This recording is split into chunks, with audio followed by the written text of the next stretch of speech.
என்ன பண்றாங்க, சிறந்த சமூக சேவை ஸ்தாபன விருத முதல்வர் அவர்களால் வழங்கப்பட்டுள்ளது. அந்த ஸ்தாபனத்துக்கே என்ன பண்றாங்க, சுதந்திர தின பொன்விழா ஆண்டுல அந்த ஸ்தாபனத்துக்கு முதல்வர் கையால விருது வாங்குறாங்க. இது அன்றைய முதல்வர் 97. நீங்க யாராவது எனக்கு உதவி செய்யுங்க ஞாபக சக்திக்கு. கலைஞர், டாக்டர் கலைஞர் 97. நன்றி, எனக்கு உடனடியா நினைவுக்கு கொண்டு வந்ததுக்கு நன்றி. அவங்க கையால அதை வாங்குறாங்க, அந்த ஸ்தாபனத்துக்கு விருது வாங்குறாங்க. எவ்வளவு ஒரு மகிழ்வான ஒரு இது. 96 மகள் திராவிடமணி சுபசெல்வம் வானொலி அறிவிப்பாளராக தான் அவங்களும் வேலை பார்த்துருக்குறாங்க. அவங்க ஓய்வு பெற்றுட்டாங்க. இப்ப அங்க ஏர்போர்ட் பக்கத்துல அங்கேதான் அவங்க இருக்கிறாங்க. அவங்க அடுத்து 97 மகனை பத்தி சொல்லணும்னு நினைச்சேன். அந்த இளம் சேரலாதன், பெரியாரால பெயர் சூட்டப்பட்ட அந்த இளம் சேரலாதன் பொறியியல் பட்டதாரி.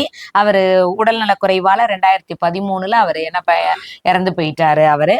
ஆனா 2 குழந்தைகளையுமே அவங்க நல்லா படிக்க வச்சு இந்த சமூகத்துக்கு பணி செய்யற அளவுக்கு ரொம்ப சிறப்பா கொண்டு வந்திருக்கிறாங்கிறது ரொம்ப முக்கியம். அடுத்து 98